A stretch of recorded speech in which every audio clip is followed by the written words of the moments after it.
یعنی انبیاء علیہ السلام فرشتوں سے افضل ہیں، لیکن فرشتے انسانوں سے، باقی سارے انسانوں سے، میں سیدنا ابوبکر بھی ہوں گے، سب سے افضل۔ جو احناف ہیں ماتریدیہ، ان کے ہاں وہ تفصیل پائی جاتی ہے جو آپ عموماً پڑھتے ہیں۔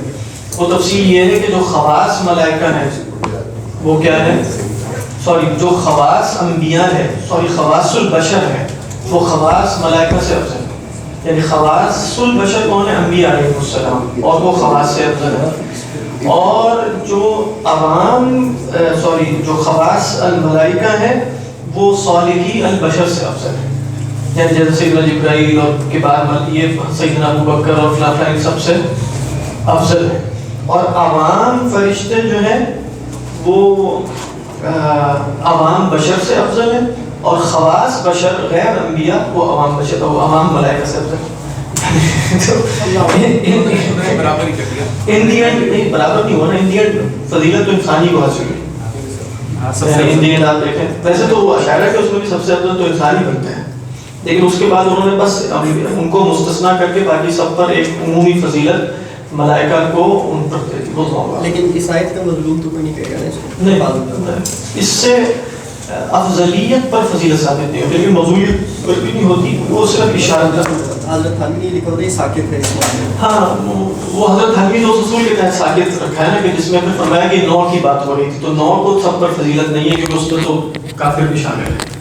لیکن لکھی ہوئی آگے کر کے تفسیر میں نہیں ہے، آخر میں جو فوائد ہے اس میں ہاں۔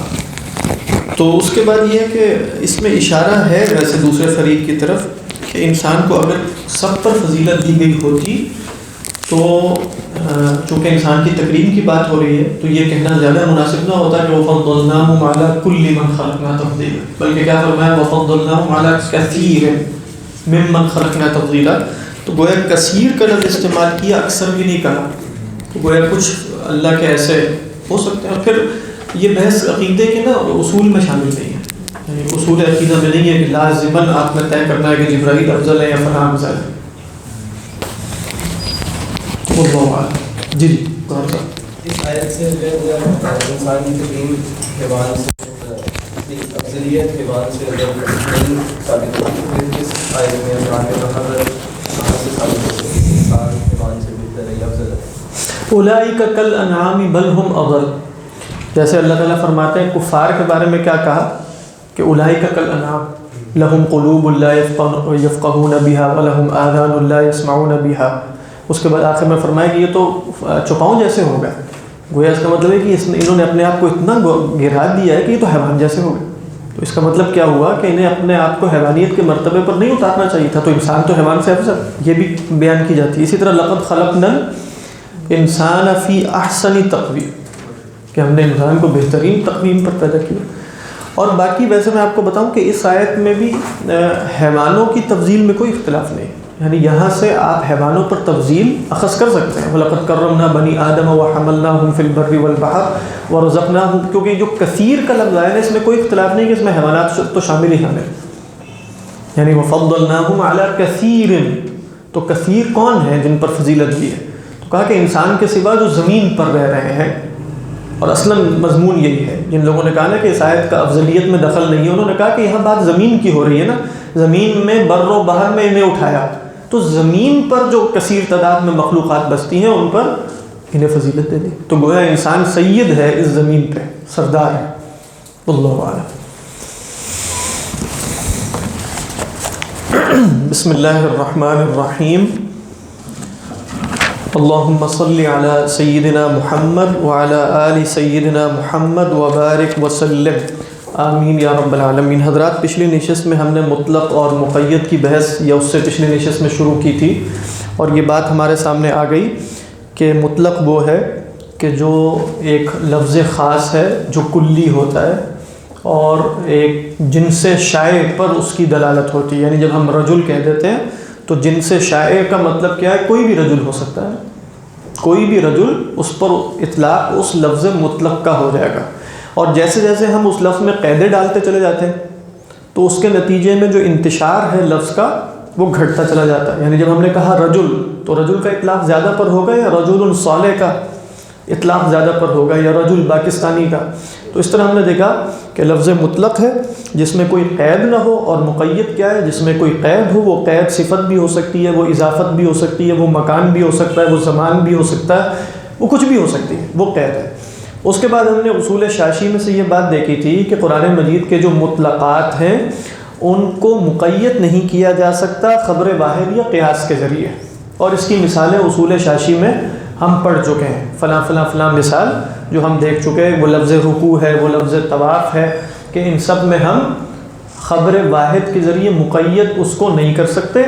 لیکن مقید کرنے کا مفہوم کیا ہے کہ فرضیت میں اضافہ نہیں کر سکیں گے، لیکن کسی شے کو فرضیت پر باقی رکھتے ہوئے اس کے واجبات میں خبر واحد کے ذریعے اضافہ ہو سکتا ہے یا قیاس کے ذریعے ہو سکتا ہے. بالکل ہو سکتا ہے، اور وہ بات ہم دیکھ چکے ہیں. بات واضح. اس کے بعد آخر میں ہم نے بات ختم کی تھی، اور انشاءاللہ آج اس کے بعد ہم مشترک اور مؤول پر بھی چلے جائیں گے اللہ نے چاہا تو. اور وہ کیا تھا کہ بھئی آپ لوگ کہتے ہیں کہ قرآن مجید کے مطلق پر اضافہ نہیں ہو سکتا. یا حناف نے یہی کہا نا. اور کیوں اضافہ نہیں ہو سکتا؟ کوئی صاحب بتائیں جلدی سے، کیوں نہیں اضافہ ہو سکتا خبر واحد کے ذریعے؟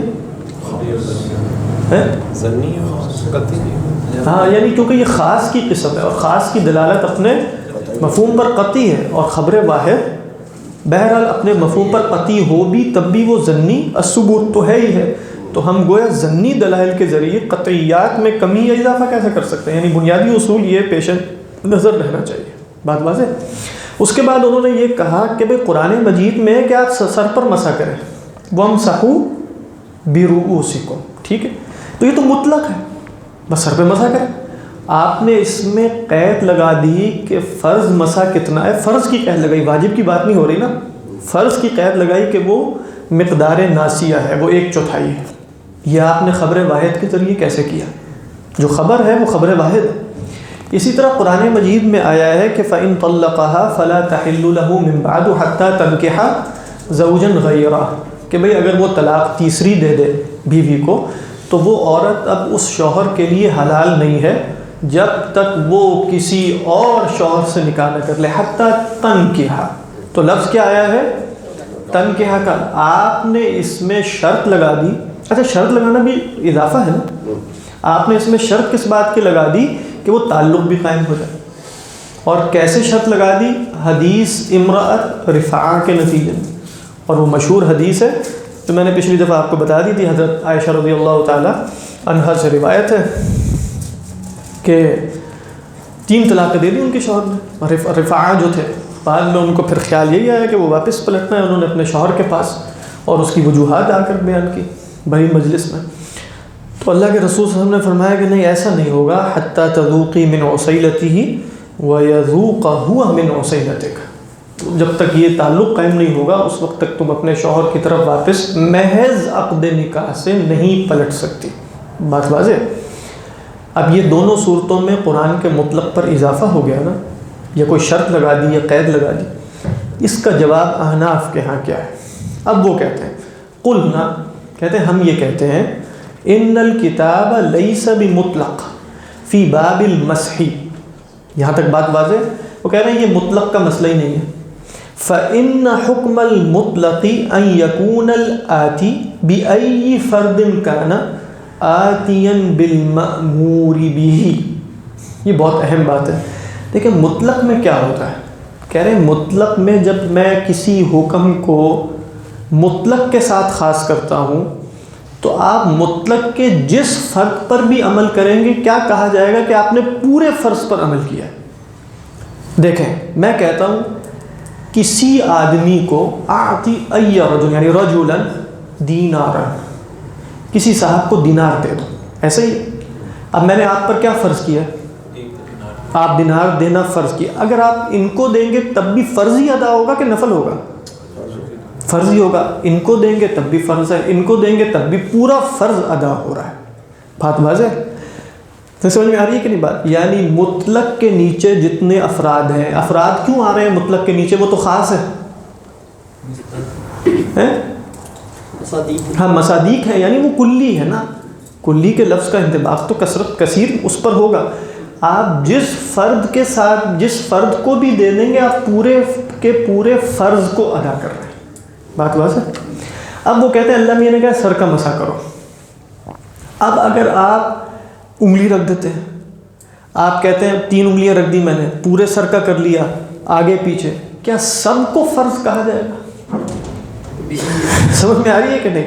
اگر میں کہوں کہ میں نے 1 انگلی لگائی ہے پورے کے پورے فرض پر عمل کیا, اچھا 2 لگا دی ہیں پھر بھی پورے کے, پھر تو کہنا چاہیے کہ انگلی ایک فرض تھی, دوسرا جو لگایا ہے وہ کیا ہے, وہ تو نفل ہو گیا. نہیں, پورے سر پہ ہاتھ لگاؤں تب بھی میں نے کیا کیا ہے کہ پورے کے پورے فرض پر عمل کیا ہے.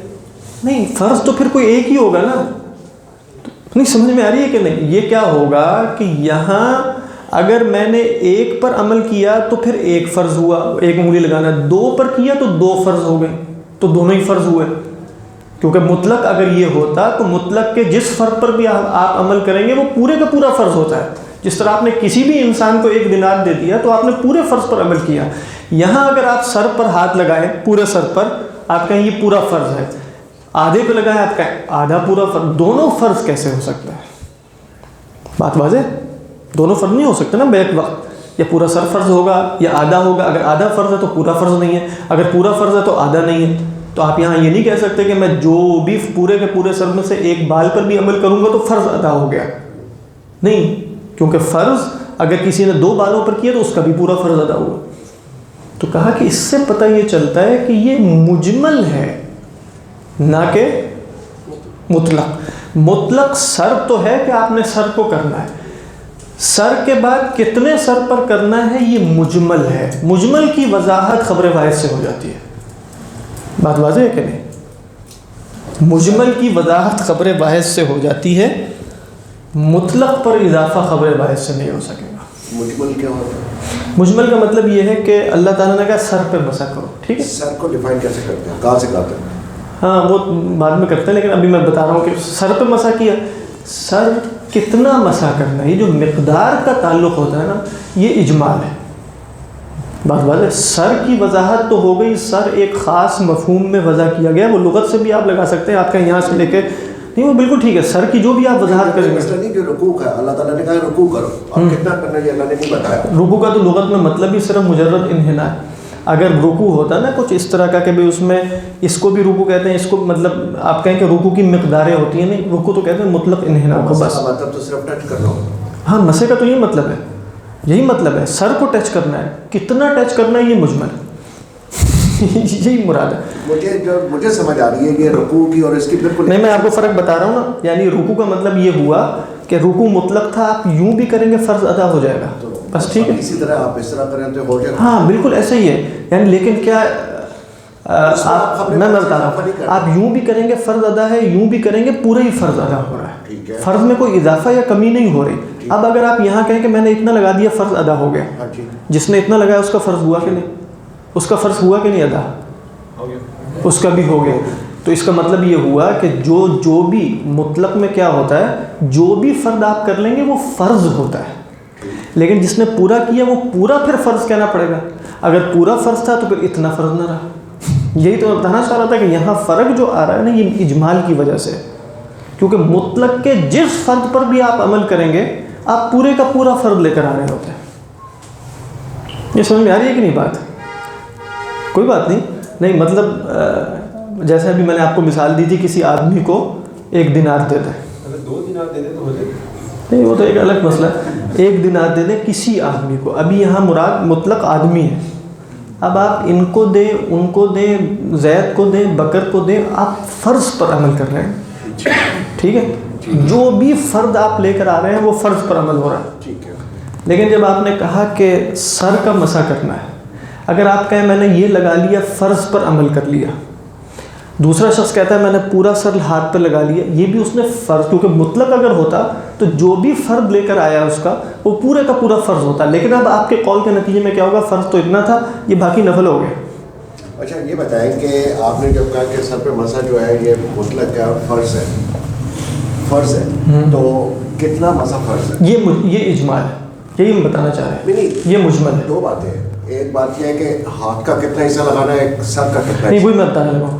مطلق فرض کیا ہے, آپ نے سر کا مسح کرنا ہے. ٹھیک, اب اس کے بعد یہ بات کہ کتنا کرنا ہے اس میں اجمال واقع ہو گیا، یعنی آپ نے کتنا ہاتھ لگانا ہے، ایک انگلی لگانی ہے، ایک بال لگانا ہے، یہ سب چیزیں مجمل ہیں، اس کی وضاحت حدیث نے کی ہے۔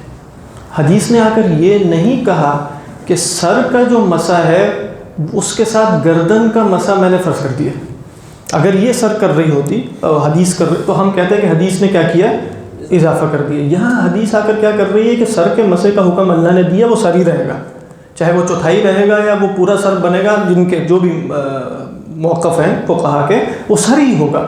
لیکن اجمال ہے نا اس میں کہ کتنا فرض ہے، یہ جو کتنے کا مفہوم ہے نا مقدار کا، یہ اجمال ہے، اجمال کی وضاحت حدیث سے ہو سکتی ہے۔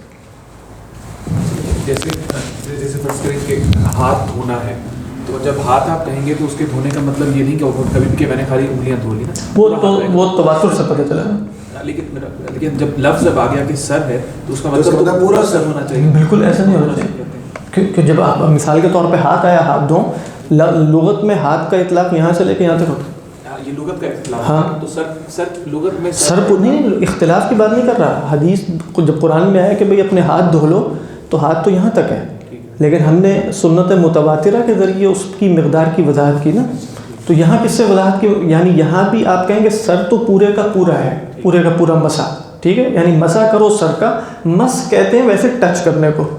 اب یہاں یہ مقدار میں اختلاف ہوا کہ ٹچ پورے سر کو کرنا ہے یا محض سر کو ٹچ کرنا، یہ مقدار کا اختلاف، یہ اجمال ہے، اس کی وضاحت حدیث نے کر،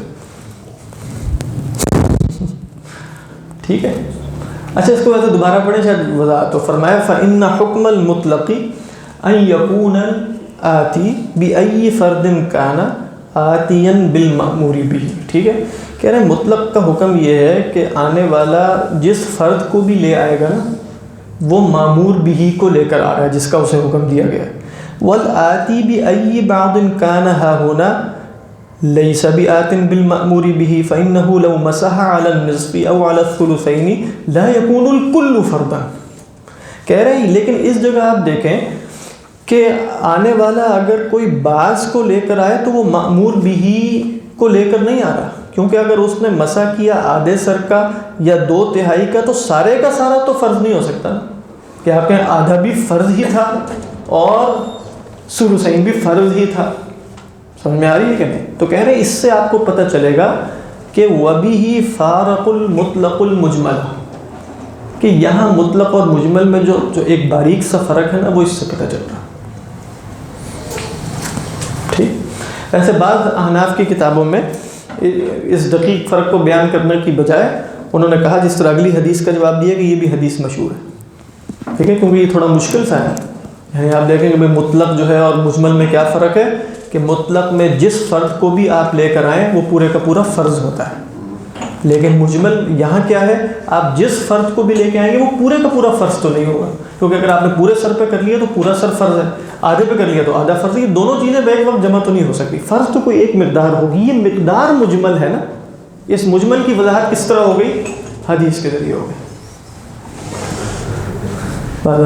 خیر اگلی مثال دیکھیں، وہ اما قید الدخول، اچھا اگر حدیث پہ خبر واحد ہے اور مجمل ہے، جی جی، تو جہاں تک سطح مسح کی فرضیت کا تعلق ہے، ہاں، تو وہ اگر ہم کریں گے مطلب ایک انگلی سے یا 2 انگلیوں سے تو وہ فرض تو پورا ہو گیا، وضو کا وہ نہیں فرض تو ہوا پورا ہو گیا نا۔ نہیں، یہی تو اختلاف ہے کہ ہوتا ہے کہ نہیں، فقہا میں اختلاف ہو گیا، بعض علماء نے کہا کہ پورا سر کا کرنا ضروری ہے، بعض کو کہا نے کہا کہ چوتھائی کا ضروری ہے، بعض نے کہا وہ فرض تو جو اللہ تعالیٰ نے فرمایا سر کا مسح کرو، ہاں دیکھیں وہ فرق میں آپ کو بتاتا ہوں، وَامْسَحُوا بِرُؤُوسِكُمْ ہے نا، اب اس میں یہ جو با ہے اس کے بارے میں بھی اختلاف ہو گیا کہ یہ با محض الصاق کے لیے ہے یا مصاحبت یعنی استیاب کے لیے، یعنی وَامْسَحُوا بِرُؤُوسِكُمْ کا مطلب ہے کہ یہ با مصاحبت کی ہے کہ پورے کے پورے سر کا احاطہ ہونا چاہیے، یا یہ با محض الصاق کی ہے، الصاق سمجھو ٹچ ہونا، یہ خود با کے حوالے سے مسح میں اختلاف نہیں ہوا کہ مسح فرض ہے، لیکن مسح کتنا فرض ہے خود قرآن مجید نے بھی وضاحت نہیں کی، مجمل چھوڑ دیا، اور خود لفظ کے اندر جو با آ رہا ہے اس میں بھی احتمالات تھے، اس لیے آپ جانتے ہیں کہ امام شافعی علیہ الرحمہ کے ہاں محض ٹچ کر دینا مسح ہو جائے گا. غالباً امام مالک یا امام احمد بن حنبل علیہم الرحمہ میں سے کسی کے یہاں پورے سر کا مسح ضروری ہے. امام ابو حنیفہ علیہ الرحمہ فرماتے ہیں کہ چوتھائی